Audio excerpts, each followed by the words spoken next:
Welcome to the Side Out Society podcast, your go-to place for the culture, stories, and community surrounding women's volleyball. I'm one of your hosts, Tiff Oshinsky. And I'm Lindsay Harwood, your other host. All right, Lindsay, this may seem like an odd question to ask on this podcast, but when you fly, are you an aisle seat person or a window seat person? That's a good one. I'm torn between my love of naps and my need to pee every second. So I'll go with aisle. But yeah, that's a random one, though. Yeah, it's very random. Okay, next question. What is your airport personality? Are you someone who shows up like 2 hours before a flight, grabs some coffee, food, or are you sprinting to the gate right as your boarding pass is being called? Somewhere in the middle. I have a tiny toddler, so I would like it to be less chaotic, but it always seems to be chaotic. But I can't get on a plane without snacks and food. And if I don't have a snack, I get a little hangry. So somewhere in the middle. Yeah, I always end up buying a book for no reason, even though I pack books. But, I need time to get my book. But, I always feel like there are two types of travelers, the people who love flying and the people who tolerate flying purely because it gets them where they need to go, which is funny because our guest today kind of falls into the second category despite making a living as one of the highest flying athletes in volleyball. She is a total force of nature, a certified offensive powerhouse who treats the air above the net like her personal office. She grew up in Texas and spent her college years putting on a masterclass across the country, stopping at Washington State and Texas Tech before landing at Kansas, where she was an All-American and was named to the All-Big 12 Conference first team. But then she did something that might be a first for a guest on the show. She was so convinced her competitive days were over that she wasn't even glued to the TV for the draft board. She ended up finding out she was the 14th overall pick only after her dad called to give her the news. And even though she'd much rather spend 20 hours in a car with some gummy worms and hot Cheetos than 40 minutes on a plane, she decided to give the pro life a shot and immediately dominated. She was named Major League Volleyball's very first rising star as the league's top rookie, and for the past 2 seasons has brought that explosive power to the Omaha Supernovas. Ladies and gentlemen, please welcome the accidental pro, the pride of Rowlett, and the woman who is proving you don't need a boarding pass to reach cruising altitude, Reagan Cooper. Hi, guys. Hi, Reagan. Thanks so much for coming on. I love that intro. Of course. Thanks for having me. Ooh, we're so excited you're here. Yeah, we like to have fun with the intros because, it starts a good conversation, I feel.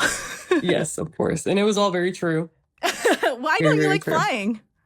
Well, it's kind of been off and on, honestly. Like, I've always had a little bit of flight anxiety, and I think it kind of depends on what I'm doing. Like, if I'm going on vacation, it's a little bit better. If I like flying last season for the national championship was stressful because it was like a high stress, high pressure situation. I think it just depends on where I'm going, but I am getting better.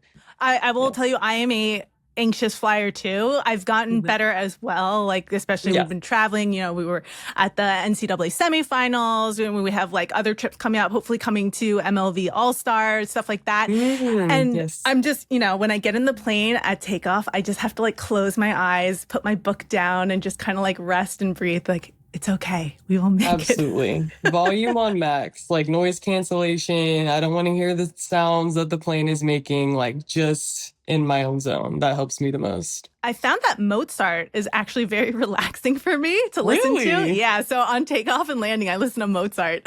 Oh, well, I'll try that. That's like not what I listen to at all. It's like hard rap. So maybe that's not good. I listen to like 90s and 2000 rap. So yeah. So complete opposite. I'll give that a try though. I would listen to that, but I would want to sing along with it. So this just like puts me in a state of zen a little bit. It like makes me, whatever. That makes sense. Yeah. So let's talk about this draft day experience because I don't think I've ever heard, I feel like most of these girls are like so excited or know that they're going to be playing volleyball once they're done with college. So why didn't you want to play after, or why didn't you think you were going to play after college?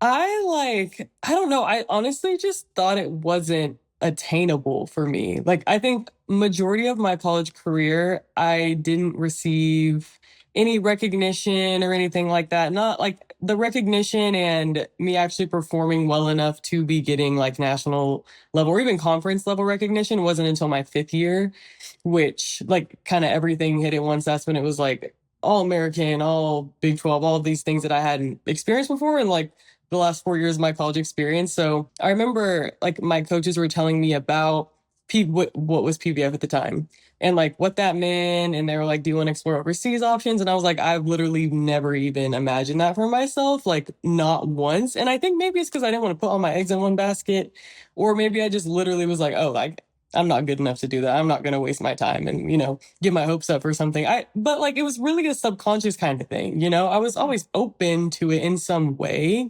but it was never a big goal because I simply just I couldn't see myself competing at that high of a level. I just didn't really see myself there. I guess it was more of a confidence thing.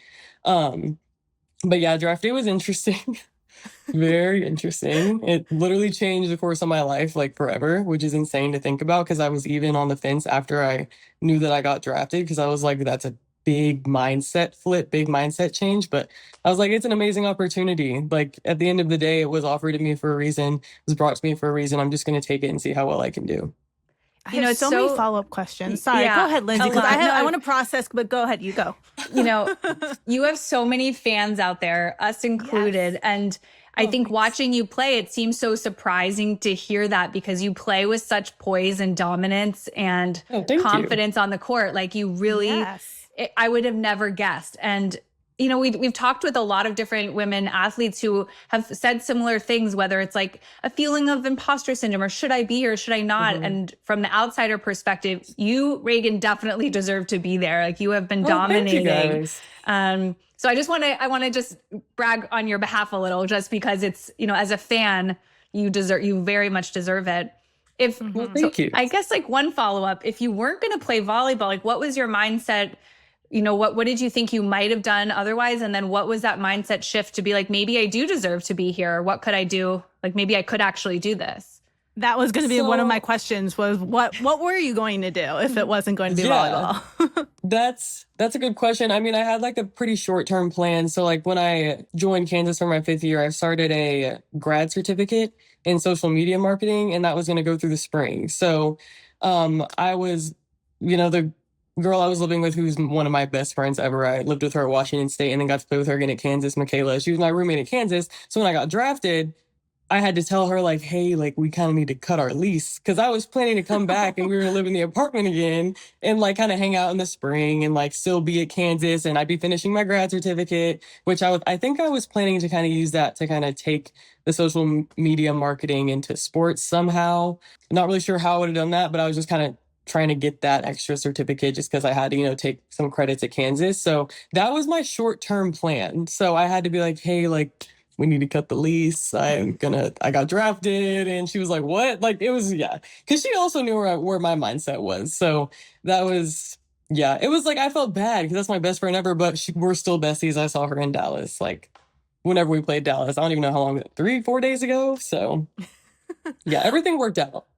Well, how did you then build that confidence? Because I feel like that's such that is something, it's like when you don't feel like you have it, you need to find it, right? So it takes some digging and some perseverance, both mentally and physically, to find that confidence. So when did it come for you and how did you find it? I think, to be honest, I think I'm still finding it in a sense. Like it was honestly terrifying for me going from playing like the 3 rotations in the front row only in college the past 5 years to playing 6 row again at a pro level. Like, I feel like that was all just like all the success and everything moved really quickly in the span of like less than a year. It was like boom, boom, boom. And now I'm pro and I'm starting as a 6 row outside, which I haven't done in like the past 5 years. So a lot of it was stress and pressure. But I remember my team at the time at Columbus, very experienced. I was passing next to Megan Courtney Lush, one of the best serve receivers ever, right? So like having her, being able to pass beside her, her guidance, I feel like a lot of the confidence that I had was just instilled in the people around me more than I believed it myself. Like I kept hearing, you have such a high ceiling, you have a good platform, let's just work on, the technicalities of it. Because I did play 6 row in club and in high school. So like that part of me was there a long time ago. So honestly, I'm still trying to find the confidence within myself, but I do heavily lean on the people around me to kind of drive me and push me forward because I've been surrounded by amazing teammates and coaches. Do you like digging? Lindsay and I are both littles, so like we love the Yeah. back row. hmm I'm getting better. I do like digging. I like back row defense more than serve receive. I think back row defense is more fun. And like getting a really good dig is like one of the best feelings ever. It's like comparable to like stuff blocking, like just like grabbing like having a crazy dig. And I was like, oh, this is like fun. Like I remember when I was doing this back in the day, like when I was like 15, like I was kind of finding that part of myself. So I am enjoying it more now that I'm getting more comfortable with it again. So yeah.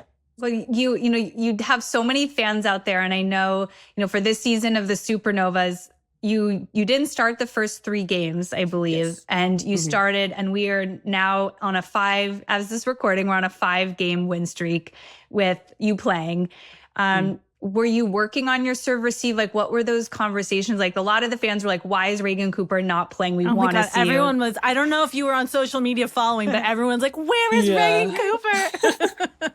Yeah, I definitely worked on serve receive, and Luca knew coming in that that was a part of my game that definitely needed to improve more than anything else. I feel like my offensive power, my offensive ability is more of the reason why I'm on the court than anything else. It's like I'm kind of getting thrown out there to get kills, right? Thrown out there to, because that's what I've been doing for majority of my career. You're very good at it. Yes. Well, thank you. I appreciate Your that. 4 to Still working 4 on it, is working so on my sick. range. Oh, thank you. Oh, I it's so appreciate good. that. Us littles live vicariously through you. When you can just Oh, thanks. I've back been it working on down. my line too this summer, so I I've been noticed hitting you some had line. some Yes. amazing line shots, and you were just hitting it right over the block, perfect spot, deep corner. Thank It was you. great.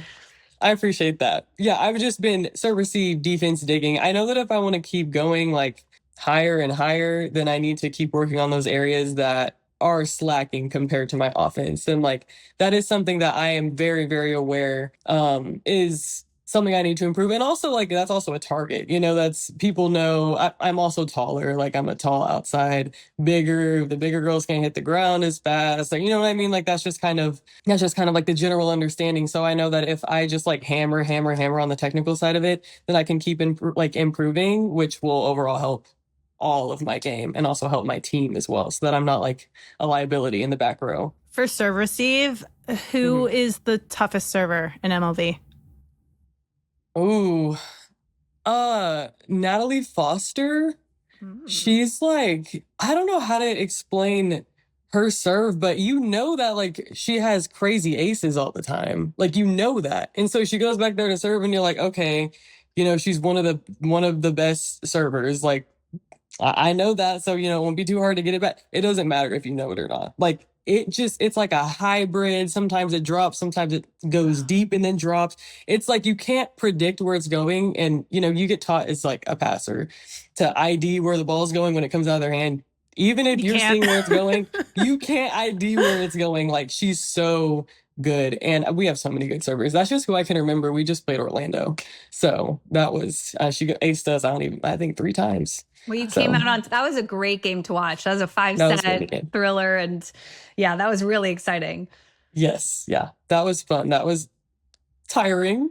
We had been on the road for a while. We had Dallas and then flew straight from Dallas over, to Orlando. And that was our first double away trip. So I think everyone was a little bit tired. But I think we leaned on each other a lot during that game, and we had to have a lot of grace with ourselves just because of like the kind of the physical and even a little bit of mental exhaustion. So I'm glad we were able to pull that out. Yeah, how do you handle that long season with all the travel, especially with like a little bit of travel anxiety? I feel like, I used to travel a lot for work, like before kids and, before I was like fully married, I traveled a lot, and it's tiring when you're on the road so much. But I, as a player, you're an athlete doing like extreme exertion plus the travel plus everything going on. So how do you guys handle that? Yeah, I mean, like prehab, working with the trainer is really big. Like just staying on top of your body, knowing what you need, how early you need to get to the training room. I think for me, it's a lot of also mental resets. Like there's a lot of things I like to do that have nothing to do with volleyball, like hobby reading, writing, journaling, playing stupid games like Roblox and The Sims. Like I have things You're a that I Roblox really. player? Sometimes, yeah. Sometimes I like to log on there sometimes. It's I like love it. embarrassing, right? But Sims 4 is like I'm playing The Sims all the time. Like everyone knows I'm on The Really? Sims. And it just takes my mind off of things. And it also, I don't know if you guys have ever played. I'm embarrassed that I'm talking about this right No, now. Don't be no. no. I used But to play like, like the original Sims, like way back on like the big box computers, and yes. roller coaster tycoon, like Yeah, the. yeah, like stuff like that. And it's just like your mind is, you have to be so locked in on everything that you're just kind of in this like flow state and you can kind of separate yourself. And I feel like I really need that because I do put a lot of pressure on myself volleyball wise. So if I don't disconnect even for like an hour or two during the day, then I can get burnt out pretty quickly. Yeah, I can understand that. Yeah. Zelda was my go-to like getaway game for a long time, and Oh, yeah. I love Ocarina of Time on N64. I've probably beaten it Mhm. like 20 times, but Oh, I'm obsessed. Now I'm a New York Times puzzler, like the crossword word Lord. search, or not word search, Wordle, the Word, yeah. Sudoku. They now have this Mhm. new, like a similar Words with Friends game that you can do with people. I'm like, Yes. yeah, I'm obsessed with those games. Yeah. I need to get into that, especially for plane rides. Those are like the best. Oh, What's yeah. the bus and the plane rides after? Like after a 5 set match like that, is everyone exhausted? Are you guys excited, partying? Is it someone snapping and someone celebrating? Like what's the vibe like after? It depends. We have a lot of different personalities on the team. I'm very much like, again, depends on the day, but I'm very much of like a put AirPods in, listen to music, kind of disassociate kind of thing. I'm still interacting with my teammates. Like I'm not kind of like, I don't have like hood down, but big music fan. I love music. It calms me down. I feel like after a game, especially a 5 set match, adrenaline's super high. And we finished, well, that game, it was an early game, but like, let's say we had a 5 setter at like 7 p.m. that's over by like 9 or 10, and the adrenaline's so high, like, I'm not going to be able to fall asleep for like another 5 hours unless I wind myself down somehow. So for me, it's just listening to music and calming down or, laughing and chilling with my teammates. It kind of depends on the vibe. It also depends on the game, how the game went as well. What's your go-to music? Like what's 2000s hip hop, rap, also Yes. some modern rap as well. Mostly like the hip hop rap genre for Yep. sure. Okay. Who like who from 2000? Yeah, we can definitely relate to that. But who from like the 2000s is like who's your go-to? I mean, it's pretty basic, but like Lil Wayne, I love all of his songs. There's also, I mean, this is really, really old, but like Biggie, and that's not 2000s. That's a little bit like earlier, but those like old school, What about like very old school Ja rap Rule and singers. Ashanti? Yes. Love me some Ja Rule and Ashanti.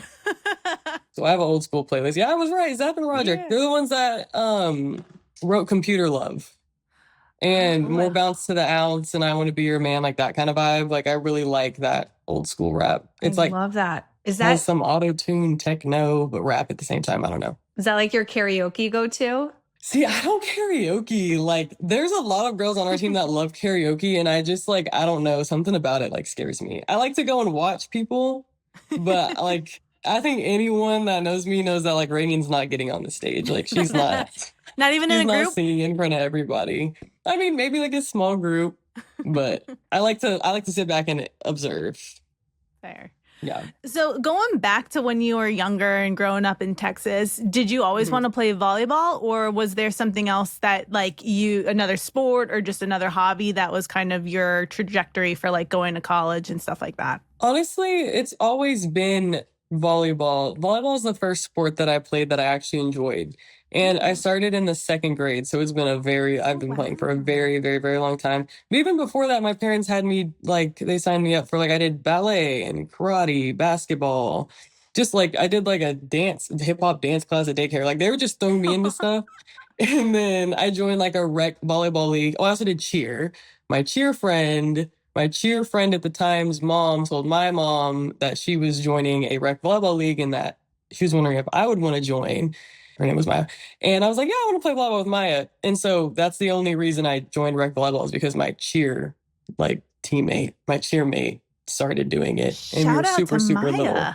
Yeah, shout out. I don't know where she is today. I hope she's doing well. I'm sure we have old pictures together. But that was the main. I was like, I just want to play with my friends. I don't really know what this is. So when did you know that you were really good at volleyball?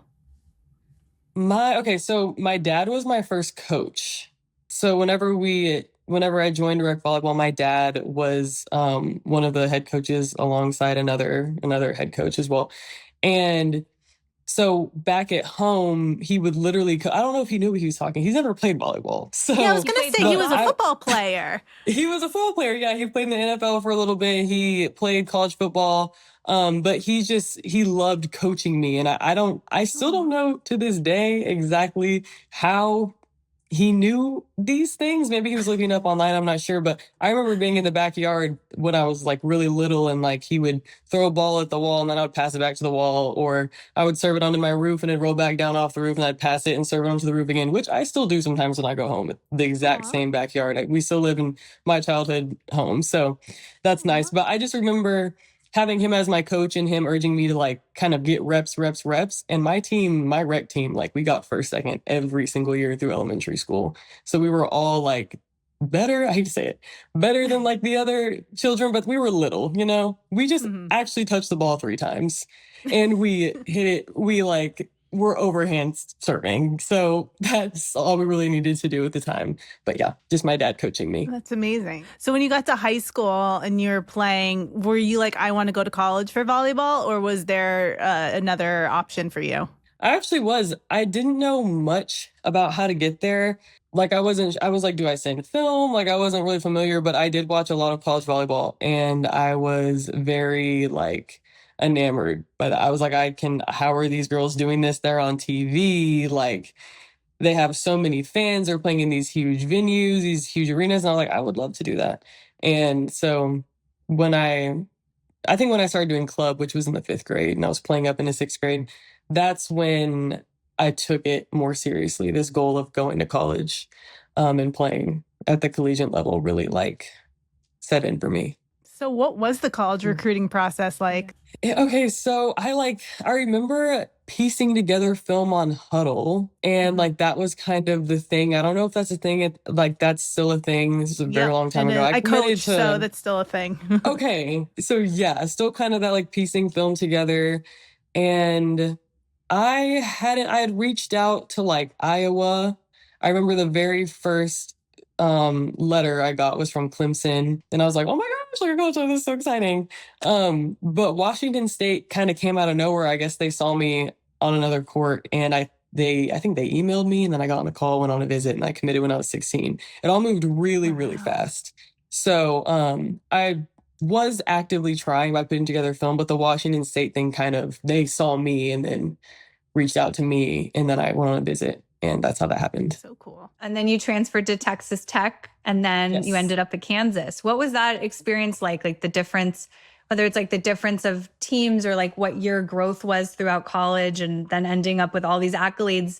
I know that you said you didn't really get accolades earlier. You were obviously an incredible player. Like what was that transition like? Oh, And thank you. yeah. It honestly all kind of feels like a blur. Like, I just remember having so much fun and I made so many friends. Volleyball was, it's weird because before my 5th year, I just didn't really like see myself as a really good volleyball player. I was more so just like living the dream. I get to be a part of a collegiate program and I'm on scholarship and it's so fun. I'm living with all my friends and we're practicing all, it was almost like it just became a lifestyle and I was just kind of living in that. But I was never like, oh my gosh, like I'm so good and I want to keep going after this. I was really feeling the experience, if that makes sense. Like I really was like, I did it. I'm living my dream. I'm going to do the best that I can. But my 5th year was when, not that I started taking it more seriously, but I was kind of put into a role as a 5th year. Like they kind of told me what my role was going to be. Like, we want you to kind of be this playmaker on the team. And then I kind of fell into that role of like, okay, like let's really lock in. I can still be grateful for the experience, but also like I'm getting recognition. People are looking at me, like let's take it to another level in a way that I wasn't viewing it before, maybe just having a bigger role put on me, if that makes sense. Yeah. It was just all like a blur. No, absolutely. And now, like now you're playing for you're playing pro in Nebraska, over Omaha Supernovas, Nebraska, arguably, if not absolutely the hub of volleyball in the United States. And I don't think you actually played Nebraska during college, right? I've heard you say that. So like, what was that like coming into Nebraska? Did you have a moment of like, this is like an oh wow moment, that this was such a big deal of like what the sport means to the fans, to Nebraska as a whole? And we know that Nebraska has the biggest fan base. You guys are the most popular team. Like, you guys are really arguably the leaders, of the MLV. What does that feel like? And now you're the powerhouse on MLV, not just at Kansas. Like, that transition from college to pro. Crazy. Like, tell me about that. Yeah, it's honestly, at first it was really nerve-wracking because you go from not a lot of eyes on you to like arguably the most, especially playing in Nebraska.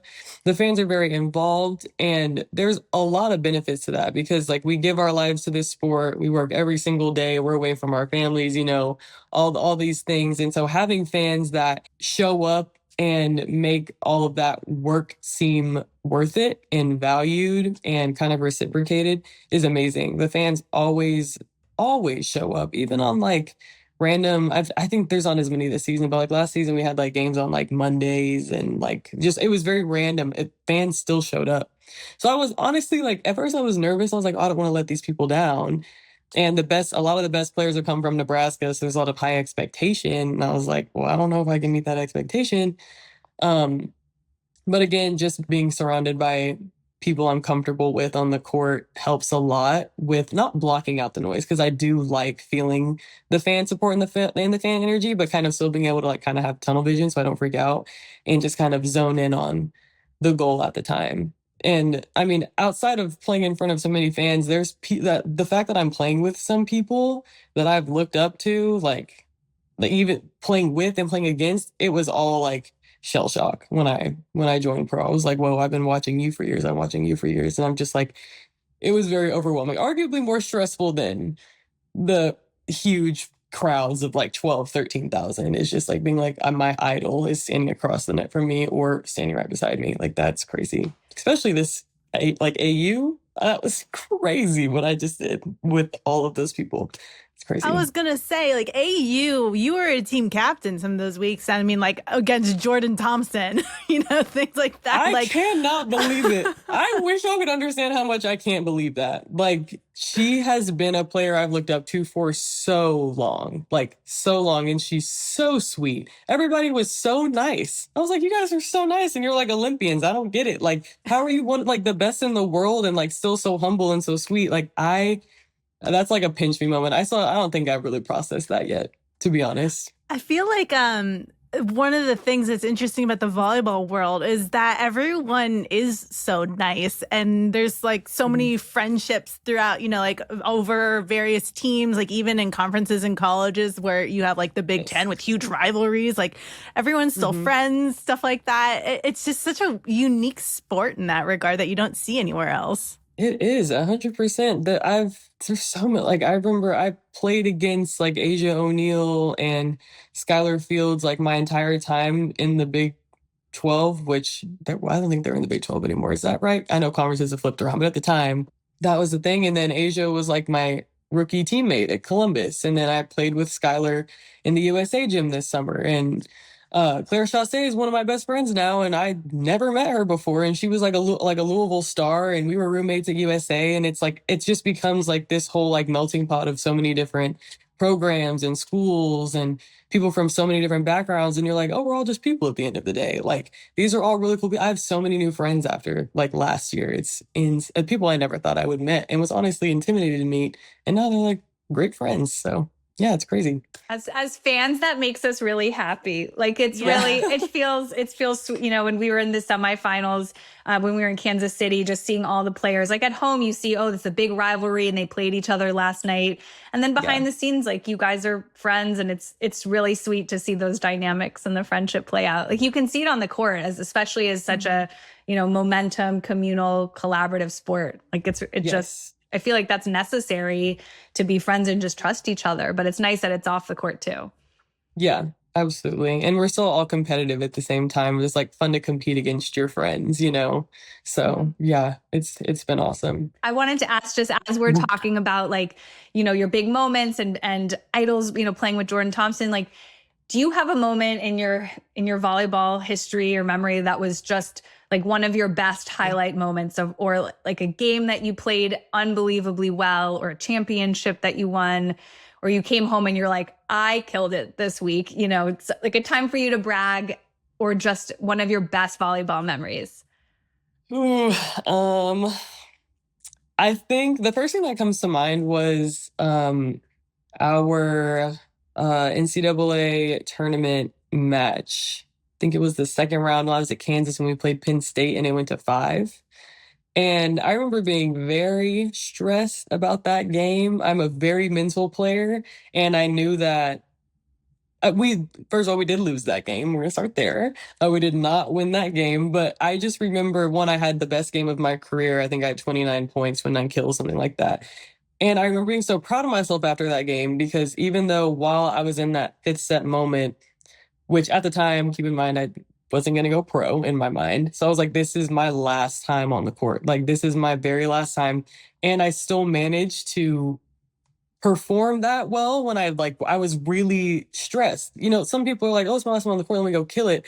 And in my mind, I was like, this is my last time on the court. I don't want to end on a bad note. I don't want to mess up. Somehow, I don't know what happened there, but I was able to literally have one of the best games of my college career. I think honestly, the best game of my college career, kill wise, in that moment. And I finished that game and I was like, I cannot believe I did that after all that stressing I was doing. Like I could have easily been really pulled back and maybe not gone, like been as risky at the net with my shots, but I just really went all out and I was super proud of myself. And I'm still really proud of myself after that game. And proud of everybody. That was a stressful experience for everybody involved. And I think everybody played as best as they could in that situation. I'm glad you're still playing volleyball, but I will say that had that been your last game, I mean, that would have been like quite the curtain call. Thank you. What about the NORCEGA Final Six? I mean, you won tournament MVP this past fall. Like, where does that rank on your favorite moments in volleyball? That's the first thing that came to mind. That was the first thing that came to mind before I thought about the Kansas game at Penn State. I'm still trying to process the MVP NORCEGA Final Six thing. That was my first time even leaving the country. Like that was the whole USA experience was just one, amazing, and two, like a lot of the time, like, how did I get here? So getting my name called for the MVP trophy was really like, whoa, whoa, whoa, whoa, whoa, whoa. Now I'm really confused. Now I'm really confused as to how I got here. And so I'm obviously very, very, very proud of myself. I struggle to give myself a lot of credit for things just because things have moved very fast for me. So it's like kind of me trying to accept myself as an MVP of a USA tournament or a great good player, whatever. Like even just saying that makes me just feel kind of weird. Like I'm not trying. I hate bragging on myself because I feel like I have a lot to learn, and I feel like I'm looking up to so many people, and I'm always feeling starstruck every 2 seconds.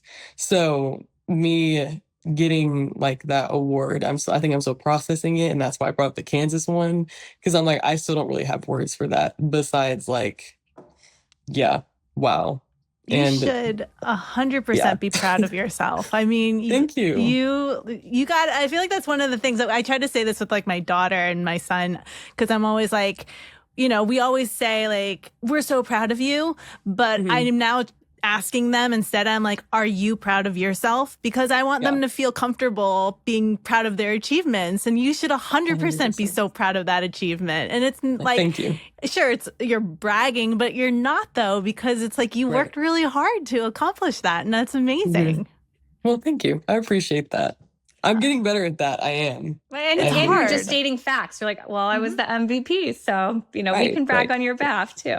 Thank you. So can we ask about your summer? So we saw you said that was the first time you left the country, and then we saw you posted with your boyfriend. So people that don't know, who are you dating? I'm dating Nick Slight. We met in the USA gym last year, which was this past summer. But we had been mutual friends for like maybe 5 years. Like we've known of each other for a while. I had no idea he was even in Anaheim at the time. We had never met in person. And then we ended up meeting. And then it was history after that. I knew one of his teammates that played at GCU with him because he went to high school close to mine. And so I knew of Nick because I was following the GCU men's volleyball team. And that's kind of all the background on that. But yeah, going very well. He's playing in Belgium right now. And even with the time difference, we still have time to talk and FaceTime almost every day. So That's You awesome. guys are so cute together, and he is so he cute. is Thank very you. handsome. You guys make it such a cute Oh my couple. gosh, thank you. Thank you. I got to visit him. I got on a plane for like 8 hours. Like, Oh, to what was go. that like for Yeah. you? I mean, that's how you know, like, I love somebody is I'm getting on a flight like that. Like, I was so excited. I was like nervous at first, of course, but once I was on the flight, I was like, oh, I'm going to see him. I also got to meet his mom. I got to meet his Aw. brother. And it was amazing. It couldn't have been a better trip. I got to watch one of his games, and even though it was really stressing me out, and ended up being one of like the most stress-free, amazing experiences of my life. We went to Amsterdam for a day, like that was just, and also just having only been to like Mexico for that short time before, then going to Belgium, being able to spend like a week there, it was amazing. That's so Oh, it's so awesome. And special. he's a setter. Do you guys play? Like, do you guys practice together? We've talked about that. So we're very different players on the court. Like very different. Like I'm more of like the smiley, more reserved, and he's like I can't say any bad words, but he's the trash talker, and he's getting on to the refs, and we're just very different athletes. And so like I think that dynamic is just kind of funny. And I'm always like, if we played together, like we would not be friends. Like I would be scared of you. I would be scared of you, and you would think that I'm not like trying hard enough or something. Like the dynamic would be off. So maybe like this summer we can get some reps together. But we always talk about how funny that would be if we were like teammates in a different world. Oh my God. When you're ready to actually retire, if you two go and like join an adult rec league team together. Yes, we would crush it. We would crush it. Lindsay and I For talk about sure. adult rec all the time because that's what we play now because we're older. And Oh, you know, really? I yes. have friends that do that. I know it's fun. I would go watch one of my friends, KJ. She was my libero. I think she still does like an adult league or an adult rec league, and it looks like she's having a great time. I'm definitely going to do that. Way less stressful than what You're you right. guys Yeah, are a little less doing. competitive. Yeah, and that's okay. But still so fun. yeah, that's awesome. All right. Well, Reagan, we wanted to end our interview with what we call the side out sprint, which is going to be a series of fast paced questions, kind of like things that come to the top of your mind, Okay. quick answers. It's only a few questions. Okay. But are you ready for a little side out sprint? Yeah, let's do it. All right. First question. Are you a cat lover or a dog lover? Dog lover. My dog's laying on my couch right now. I have a rescue pit bull. She's sleepy. She just got back from boarding, but What's she's her been name? quiet today. Flo. Because she has a Flo. mark on her butt that looks like Florida. And my mom was like, you should name her Flo. I was like, great idea, Mom. I So love that. yeah. Dog person for sure. Yeah. Amazing. Okay, my question. Are you a morning person or night owl? Night owl 100%. What is your go-to comfort show on the road? On the road right now, I'm watching Traders, that reality show on Oh, it's so Peacock. good. It's so good. I just got into this season. I'm obsessed. Obsessed. Love it. What is your ideal off day? Like exploring, rotting in bed, working out? Definitely rotting in bed. Rotting in bed all day, book or TV show with The Sims 4. That's like all I need. What song do you embarrassingly know every word to? My gosh. It's a hard question. That's a hard question to answer quickly. Let me think. Maybe Okay, it's I some can cut out the 2000s timing. rap. 2000, it's going down. It's going Love down. it. Yeah. Love Like, it. yeah, good job. What's something fans would be surprised to learn about you? I mean, I feel like me playing The Sims 4 every night's pretty That's surprising. a good one. Yeah. I think fans would be surprised about like how reserved of a person I actually am. Like, I don't know how people like perceive me, but I'm really am a people a lot, like the other day we were saying like what reality show would people be a part of, and everyone said I'd be on Silent Library because I don't speak. So like I'm just like a pretty quiet, keep to myself person, but like not in a mean way. Like I really can just exist in dead silence and like think it's not awkward, like that kind of vibe. I think some people might not know that We about get me. it. Yeah. I think that is usually my days when I'm by myself. It's silent because it's nice. Yeah, yeah, for sure. Going off of Silent Library, what is your favorite book? My favorite book, I think the ACOTAR series is phenomenal. We've been talking about that as a team. We're like, should we start a book club and start reading like more books? I've read Crescent City. I think ACOTAR is at the very top right now. I'm also reading It by Stephen King. Oh, I love that book. That's another thing people might not know about me is I love horror. Obsessed with everything scary. So, see, yep, finally somebody agrees with me. Can we do a follow-up? What's your favorite horror movie? Ooh, okay, scariest, Hereditary. That's the I one haven't that's seen it yet. My sister loves that movie, though. She said it's so good. Well, make sure you watch it with her. Like, don't watch it by yourself. Because, like, I've seen, like, pretty much everything, and that one really got me. It's just a different level. That scariest, I would say Hereditary. Okay. I'm going to have to watch this now. My sister's been like, you have to see this movie. It's so scary. I want to see, sorry, I know we're getting off of this rapid fire thing, but I just wanted to add in the trailer for that new movie coming out by A24. I can't remember what it's called, but about the podcast about like this woman who is a like horror skeptic or like ghost skeptic, and then her co-host plays this like these sounds that somebody's emailed them, and then like all this crazy stuff is happening. Supposedly, I forget what it's called, and it's killing me that I can't remember. It's a new A24 movie that's coming out in March, and people are saying it's like the last 20 minutes. They're like, I almost had a heart attack in the theater. It's like so scary. So wait, I'm so excited. And A24, it's going to be a banger. All of A24's movies. Like they're all so good. Okay, good. I'm gonna look that up after this. I'll just like hide at home and watch like murder crime shows. I'd rather watch like murder than horror. Horror and murder, I'm all about. Reagan, you and I are gonna have to like exchange a list of things because I have so many. I have so many books that I love. Like, we'll exchange. Okay, we're almost. Let's get back to the sprint. Go ahead, Lindsay. Okay, what is the best compliment you've ever gotten from a coach? Best compliment. Ooh. Yeah. Can brag about yourself. Best compliment I've ever gotten from a coach. I do get a lot of, this isn't really about my skill though. I get a lot of people tell me that I do look very poised and steady and constant on the court, when in reality I'm thinking about a lot of things. Sometimes I do have to turn off, so I'm not thinking about too much, but I do get that comment. I think that is a compliment. I try to be a steady presence. I'm not here or here. I try to say like here. So I think that's a compliment that I've gotten a couple times. That's a great trait to have for sure. Thank All right. you. And what's always in your bag that's not volleyball related? Aquaphor. I have a little Aquaphor in a bedside table, Lulu bag, backpack, in my car. Like I always have a little Aquaphor everywhere. But I think that's, a lot of people have that. I think that's like become a thing now. But yeah, I would say Aquaphor. Amazing. I think that's all we have for our sprint. But Reagan, we're so glad that you're here. This has been such a fun conversation, and we hope to make it to the MLV All-Star Game, which I am sure you will be part of. We'll see. Yeah, we'll see. Fingers we crossed. Yeah, we believe in you.